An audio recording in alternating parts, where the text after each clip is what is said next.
Nais ni Pangulong Ferdinand R. Marcos Jr. na maging bagong pamantayan ng lahat ng ports at terminals sa bansa ang upgraded na Banago Port sa Bacolod City.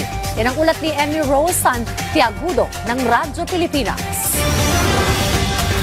Ang makabago at modernong Banago Port Improvement Project ang magsisilbing modelo ng disenyo ng lahat ng terminal at pantalan. Inihayag ito ni Pangulong Ferdinand R. Marcos Jr. matapos niyang pangunahan ng inspeksyon sa Banago Port para matiyak ang mas maayos, ligtas at modernong serbisyo para sa mga pasahero at cargo.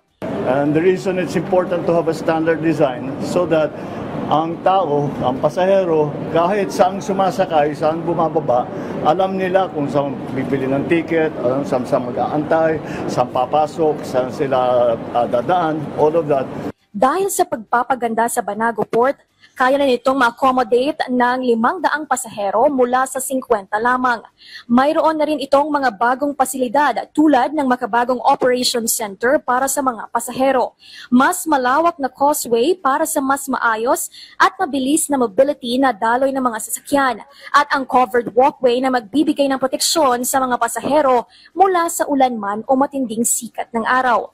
Ikinatuwa ng Pangulong Marcos ang naging modernisasyon ng Banago Port. Aniya mas malinis at well-maintained na ito kung saan mararanasan ng mga Pilipino ang mas komportableng biyahe at transportasyon. That's what we have done here. This is now going to be the standard design for our terminals, for our ports around the country. Malaki ang papel ng Banago Port sa transportasyon, roll-on, roll-off Aurora services at ng shipment ng mga produkto tulad ng asukal, bigas at mais na sumusuporta sa kabuhayan ng mga lokal na producer.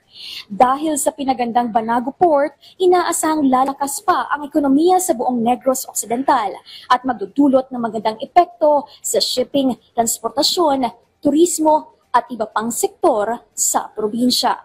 Mula sa Bacolod City para sa Integrated State Media, Emmy Rose Santiagudo ng Radyo Pilipinas, Radyo Publiko.